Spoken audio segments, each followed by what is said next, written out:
Hello and welcome to the second episode of Gear 6.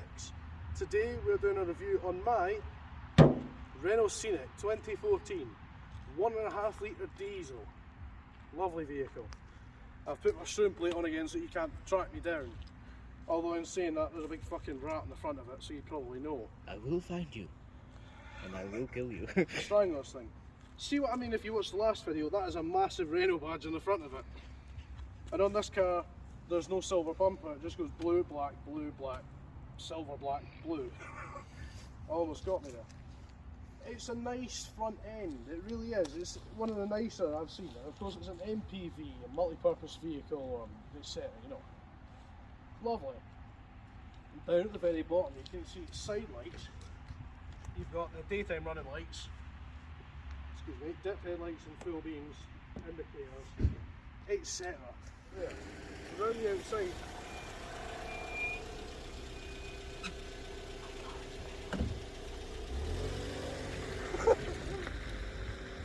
but round the outside, it's mostly obscured by this blue bit of plastic.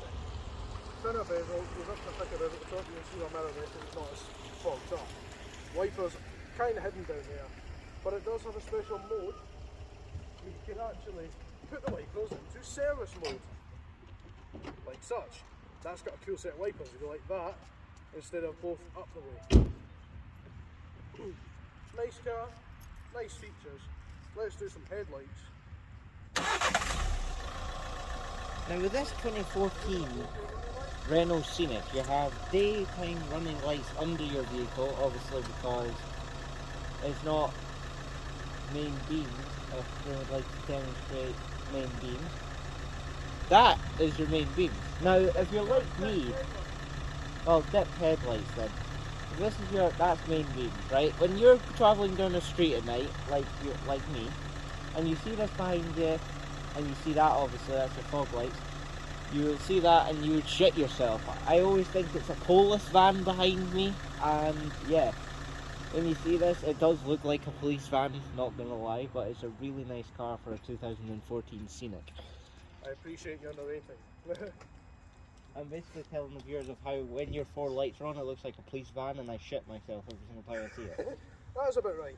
I've had a few people come past because of the dash cam in the mirror, and the fact that it kind of does look like a police car when the lights are on, and they slow down. I was thinking about getting the side top lights like the driving instructors have, because that's another thing police cars can have. So I'll not do it yet though, because my next car looks like a fucking taxi. That's a clue. So you saw what my headlights are doing. They are very nice. They're bright and they work. So they're 16-inch, I believe, alloy wheels. One of which is cracked, and I'm hoping it's not that one. Just ignore my car in the background. Yeah, it is, eh? Lucky? No, that's fine. It's a good car in the background, it's not a shite box. So, yes, it has those wheels. The tyres still have a lot of tread in them as well. Surprisingly, but no, they don't. they have about 2.2 mil maybe. It's not bad. But I've gotten rid of it by then. So yeah, the mirrors on this one, the same as that one. They fold in, but only forcefully.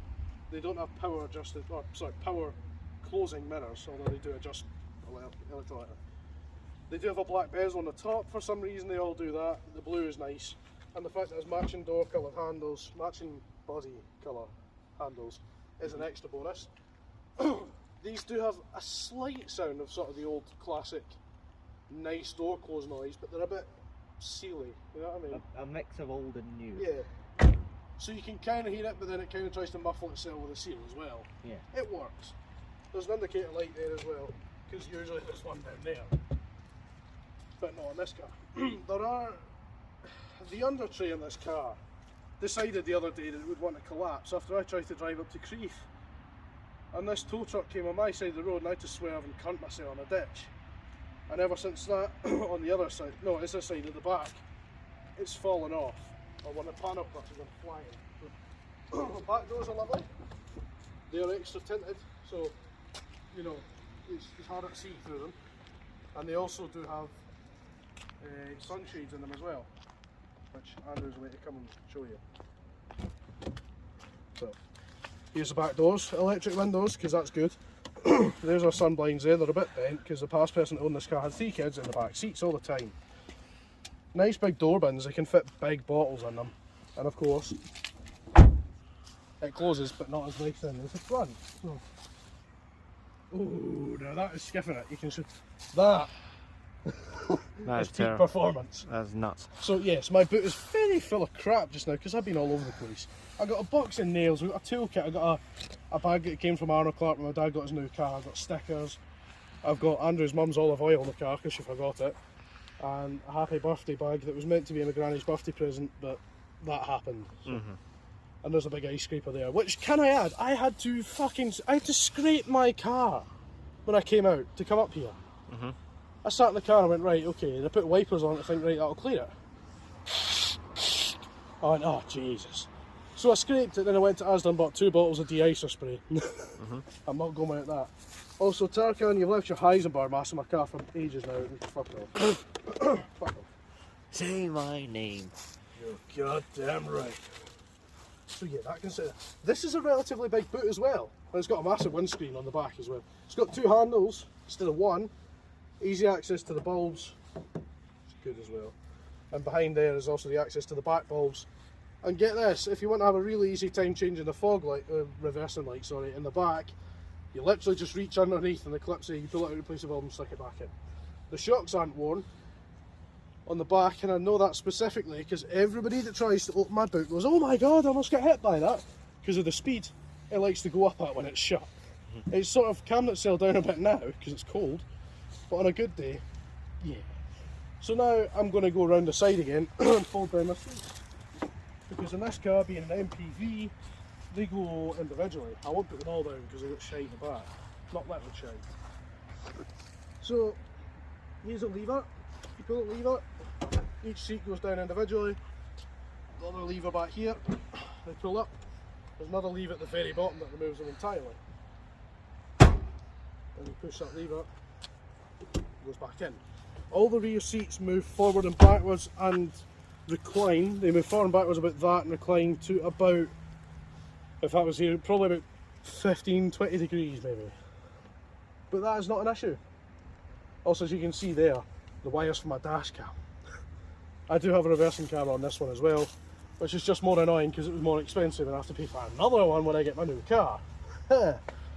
So, now, if Andrew will take you around the front, I'm going to show you what my engine sounds like, followed by the bonnet. Let me just explain something before I go any further. In this car, if you hold the clutch down, it has traction control, so it doesn't let you go any higher than 3,000 revs. You'll notice when I let go of the clutch, I can go a lot higher revs.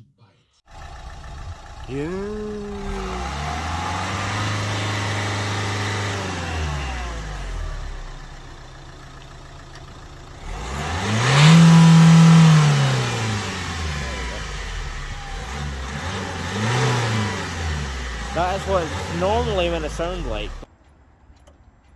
See, it limits itself at 3,000 RPM because I think it's an eco, like, start, like an eco start for going about the place. That's why it's limited to 3,000, but without the limiter on it, it goes all the way up to. Turns out it's not a limiter.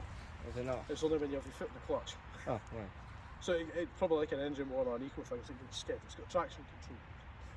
When you do that, obviously it's held itself to 3,000 RPM. As soon as I let the clutch up and did it again, it went right the way up to about 6,000, which is where it likes to stop.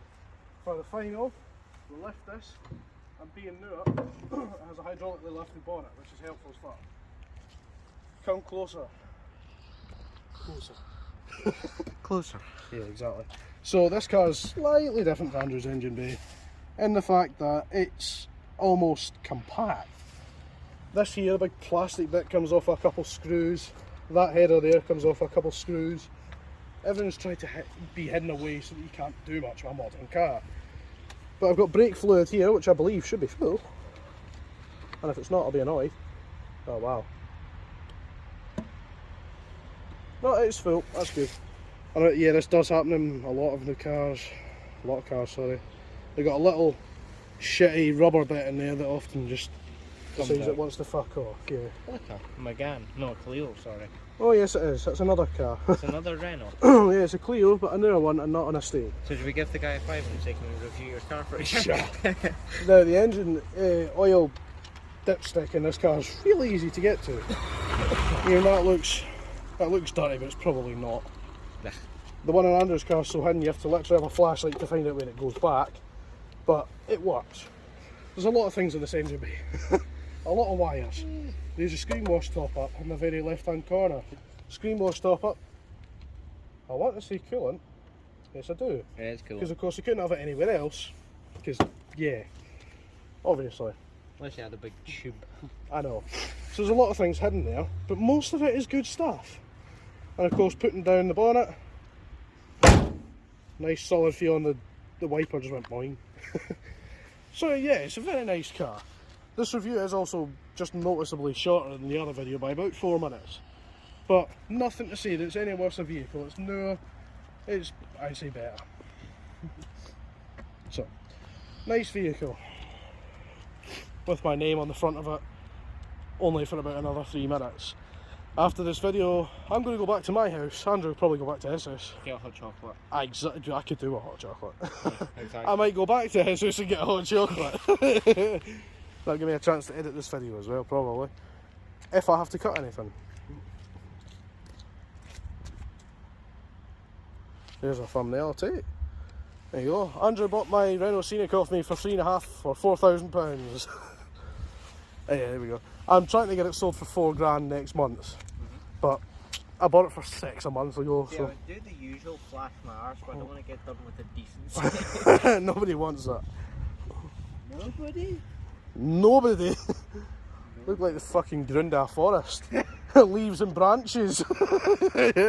Right. Sticky brown thing. A big honking fetid crap.